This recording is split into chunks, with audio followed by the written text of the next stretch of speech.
नमस्कार। ये महाभारत कथा पूरी तरह से वेद व्यास महाभारत के ऊपर आधारित है। यदि आप इसका निरंतर श्रवण करते रहना चाहते हैं तो इस चैनल को सब्सक्राइब जरूर कर लें और आगे आने वाली सभी पॉडकास्ट के नोटिफिकेशन के लिए बेल आइकन को भी जरूर से प्रेस कर दें। अब हम सुनेंगे शल्य को सारथी बनाकर कर्ण का युद्ध के लिए प्रयाण।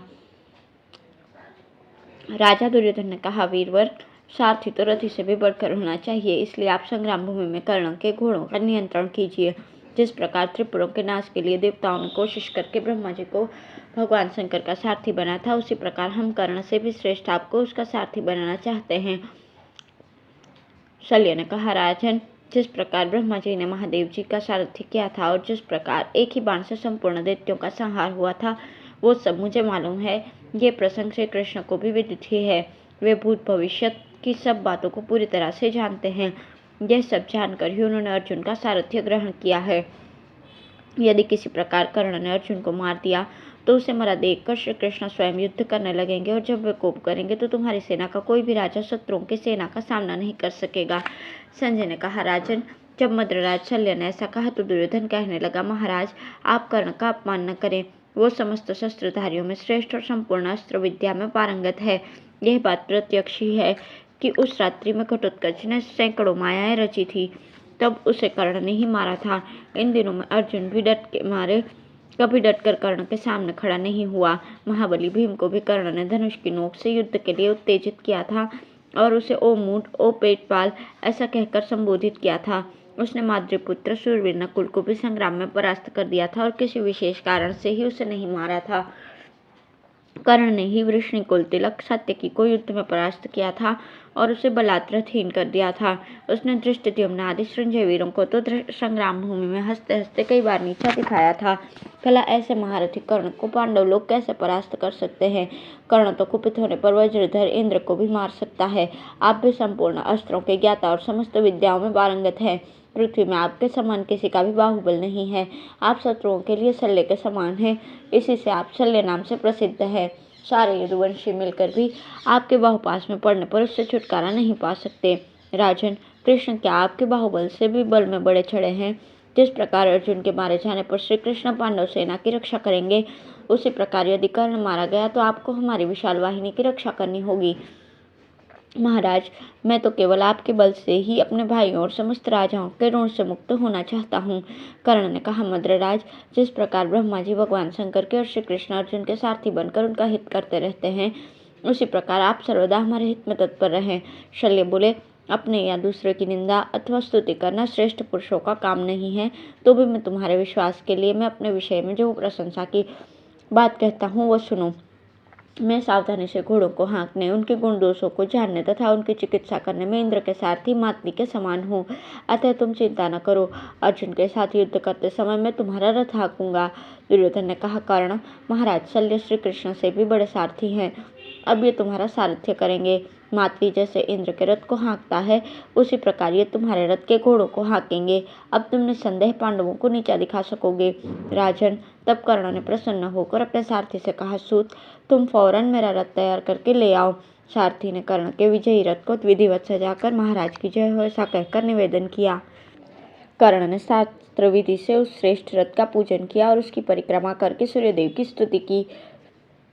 फिर उसने पास ही खड़े हुए मद्रराज से कहा, राजन, रथ पर बैठिए। महातेजस्वी शल्य रथ के अग्रभाग पर बैठे। इसके बाद कर्ण भी उस पर सवार हुआ। उस समय वहां दोनों तेजस्वी वीरों का स्तुतिगान हो रहा था। महाराज शल्य ने घोड़ की रासें संभाल ली और कर्ण रथ पर बैठकर धनुष को टंकार करने लगा। तब दुर्योधन ने कर्ण से कहा, वीरवर, मैं समझता था कि महारथी भीष्म और द्रोण अर्जुन और भीम को मार देंगे, किंतु वे इस कर्म को नहीं कर सके। अब तुम या तो धर्मराज को कैद कर लो या अर्जुन, भीम और नकुल सहदेव को मार दो। अच्छा, तुम युद्ध के लिए प्रस्थान करो, तुम्हारी जय हो, कल्याण हो। तुम पांडुपुत्रों की सारी सेना को भस्म कर दो। कर्ण ने दुर्योधन की बात स्वीकार करके राजा शल्य से कहा, महाबाहो, घोड़ों को बढ़ाइए, जिससे कि मैं अर्जुन, भीम, नकुल, सहदेव और युधिष्ठिर को मार सकूं। आज पांडवों के नाश और दुर्योधन की विजय के लिए मैं हजारों तीखे बाण छोड़ूंगा। शल्य बोले, सूतपुत्र, तुम पांडवों का अपमान क्यों करते हो? वे तो समस्त शास्त्रों के पारगामी, महान धनुर्धर, रण में पीठ न दिखाने वाले, अजय और अत्यंत पराक्रमी हैं। वे साक्षात इंद्र को भी भयभीत कर सकते हैं। जिस समय तुम गांडीव धनुष की वज्र के समान भीषण टंकार सुनोगे, उस समय इस प्रकार गाल बजाना भूल जाओगे। जिस समय भीमदांत उखाड़ उखाड़ कर हाथियों की सेना का संहार करेगा, उस समय तुम इस प्रकार बातें न बना सकोगे। जिस समय तुम धर्मराज युधिष्ठिर और नकुल सहदेव को अपने पैने बाणों से शत्रुओं का संहार करते देखोगे, तो उस समय ऐसी कोई बात नहीं कह सकोगे। संजय ने कहा, राजन, तब मद्रराज की इन सब बातों की उपेक्षा करके कर्ण ने उनसे कहा, अच्छा, अब रथ बढ़ाइए। अब है शल्य के सारथ्य में कर्ण का युद्ध भूमि के लिए प्रस्थान और दोनों का कटु संभाषण। संजय ने कहा, महाराज, जब महान धनुर्धर कर्ण युद्ध के लिए तैयार हो गया तो उसे देखकर समस्त कौरव वीर हर्षध्वनि करने लगे। कर्ण के प्रस्थान करते ही आपके पक्ष के सब वीरों ने भी मृत्यु का भय छोड़कर दुंदुभि और भैरियों के शब्द के साथ युद्ध भूमि के लिए कूच किया। उस समय सारी पृथ्वी डगमगाने लगी तथा कर्ण के घोड़े पृथ्वी पर गिर गए। कौरवों के विनाश की सूचना देने वाले वहां ऐसे ही और भी अनेक उत्पात हुए, किंतु दैववश सबकी बुद्धि पर ऐसा मोहजाल छा गया कि उन्होंने उनकी कुछ भी परवाह नहीं की। कर्ण के कूच करने पर सब राजाओं ने जय घोष किया। तब कर्ण ने राजा शल्य को संबोधन करके कहा, इस समय मैं अस्त्र शस्त्र धारण किए रथ में बैठा हूँ। अब मुझे क्रोध में भरे हुए वज्रधर इंद्र से भी भय नहीं है। इन भीष्मादि योद्धाओं को युद्ध में सोते देखकर मेरा साहस बहुत बढ़ गया है। वास्तव में अर्जुन का मुकाबला रणभूमि में मेरे सिवा और कोई नहीं कर सकता। वो साक्षात उग्र रूप मृत्यु के ही समान है। आचार्य द्रोण में शस्त्र संचालन की कुशलता, बल, धैर्य और विनय आदि सभी गुण थे। उनके पास बड़े बड़े अस्त्र शस्त्र भी थे। जब वे ही काल के गाल में चले गए तो और सबको भी मैं कमजोर ही समझता हूँ। अस्त्र, बल, पराक्रम, क्रिया, नीति और बढ़िया बढ़िया हथियार भी मनुष्य को सुख पहुँचाने में समर्थ नहीं है। देखो, गुरु द्रोणाचार्य इन सब बातों के रहते हुए भी शत्रुओं के हाथ से मारे गए। वे अग्नि और सूर्य के समान तेजस्वी, विष्णु और इंद्र के समान पराक्रमी, बृहस्पति और शुक्र के समान नीति कुशल और बड़े ही दुस्सह थे, तो भी शस्त्र उनकी रक्षा नहीं कर सके। इस समय दुर्योधन का पुरुषार्थ ढीला पड़ गया है।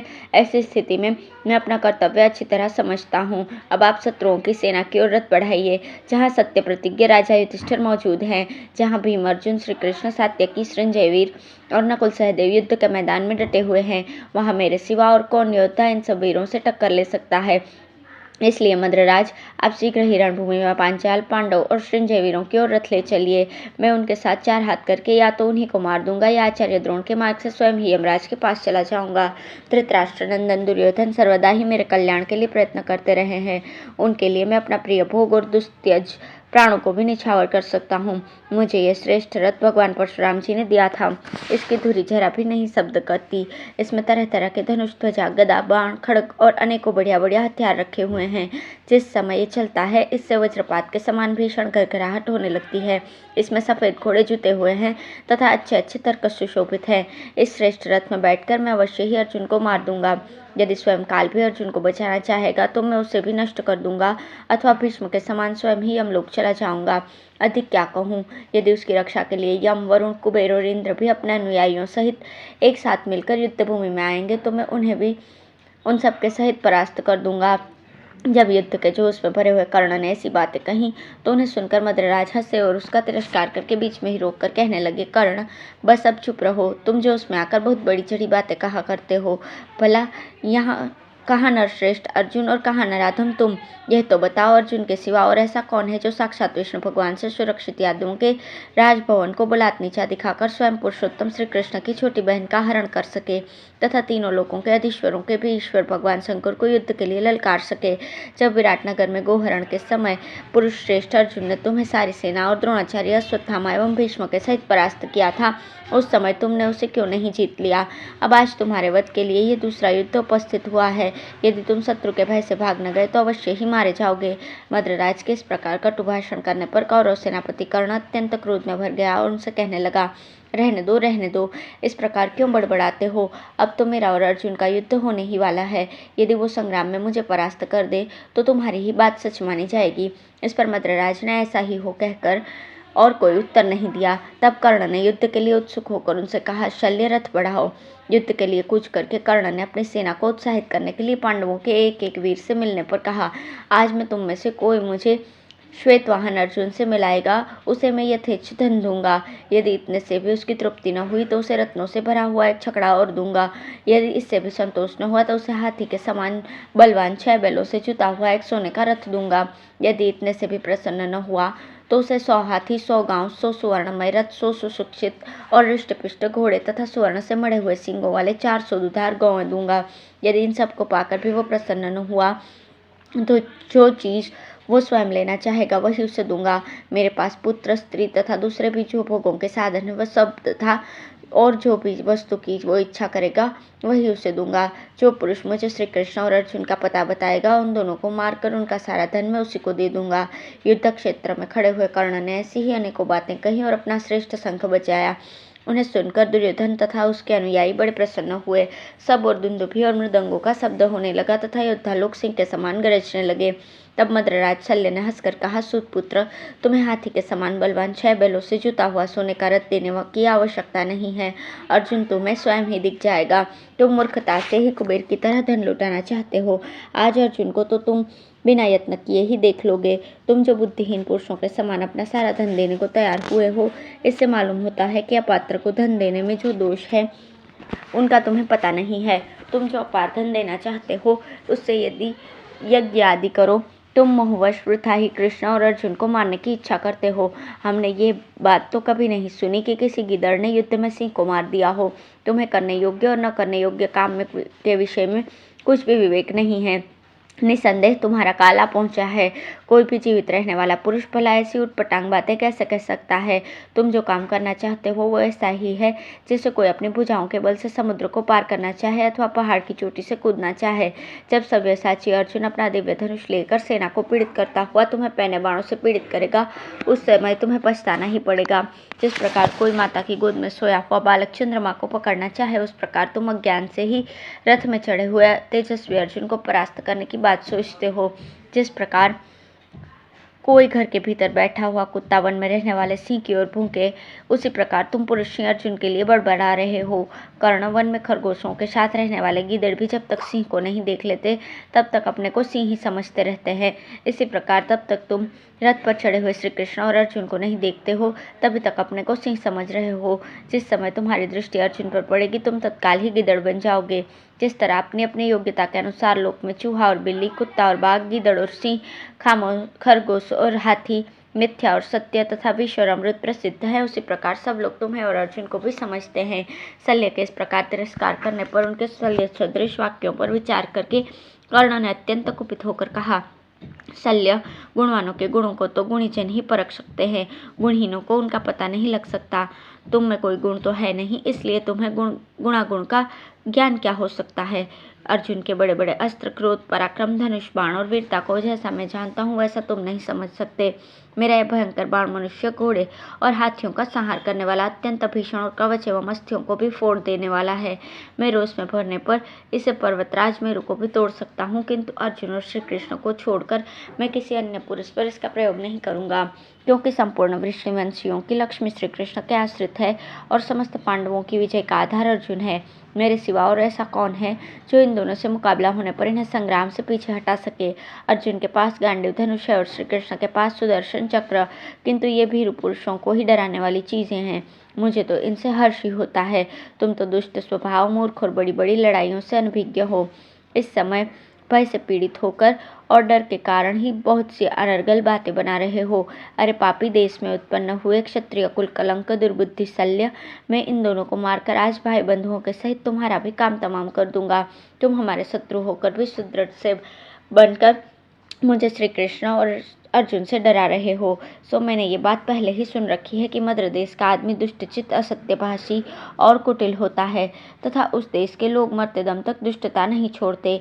ये असभ्य लोग मदिरापान करके हंसते और चिल्लाते रहते हैं, ऊटपटांग गीत गाते हैं, मनमाना आचरण करते हैं और आपस में अश्लील बातें किया करते हैं। उनमें भला धर्म कैसे रह सकता है। ये लोग अपने घमंड और नीच कर्मों के लिए प्रसिद्ध है, इसलिए इनके साथ वैर या मित्रता कभी नहीं करनी चाहिए। इतने में स्नेह नाम की तो कोई चीज़ है ही नहीं। जब किसी मनुष्य को बिच्छू काटता है तो गुणी लोग उसका विष उतारने के लिए मंत्र पढ़ा करते हैं। अरे बिच्छू, जिस प्रकार मद्र देश के लोगों से मित्रता नहीं हो सकती, उसी प्रकार अब तेरा विष नष्ट हो गया है, क्योंकि मैंने अथर्ववेद के मंत्र से उसकी शांति कर दी है। सो ये बात ठीक ही जान पड़ती है। मद्र देश की स्त्रियां भी बड़ी स्वेच्छाचारिणी होती हैं, अतः उन्हीं के गर्भ से जन्म लेकर तुम धर्म की बात कैसे कह सकते हो? मैं मतिमान महाराज दुर्योधन का प्रिय मित्र हूँ। मेरे प्राण और सारी संपत्ति उन्हीं के लिए है, किंतु मालूम होता है कि तुम्हें पांडवों ने अपनी ओर तोड़ लिया है। इससे से तुम हमारे साथ सब प्रकार शत्रु का सा बर्ताव कर रहे हो। पर याद रखो, जिस प्रकार नास्तिक लोग किसी धर्मज्ञ पुरुष को धर्मपथ से विचलित नहीं कर सकते, उसी प्रकार तुम जैसे सैकड़ों पुरुष भी मुझे संग्राम भूमि से विमुख नहीं कर सकते। गुरुवर परशुराम जी ने संग्राम में पीठ न दिखाकर देह त्याग करने वाले पुरुषों की जो सद्गति होती है वो मुझे बतलाई है, उसका मुझे आज भी स्मरण है। मैं तो ऐसा समझता हूँ कि तीनों लोकों में ऐसा कोई व्यक्ति नहीं है जो मुझे इस काम से हटा सके। इसलिए तुम चुप रहो। मैं तुम्हें मारकर मांसाहारी जीवों के हवाले कर देता, परंतु एक तो मुझे अपने मित्र दुर्योधन और राजा धृतराष्ट्र के काम का ख्याल है, दूसरा तुम्हें मारने से निंदा होगी, तीसरा मैंने क्षमा करने का वचन दिया है। इन 3 कारणों से ही तुम अभी तक जीवित हो, किंतु यदि फिर ऐसी बात करोगे तो मैं तुम्हें अपने वज्रतुल्य गदा से ही मार गिराऊंगा और तुम्हारा सिर पृथ्वी पर गिरा दूंगा। इसके बाद कर्ण ने फिर बेधड़क होकर कहा, चलो रथ बढ़ाओ। धन्यवाद।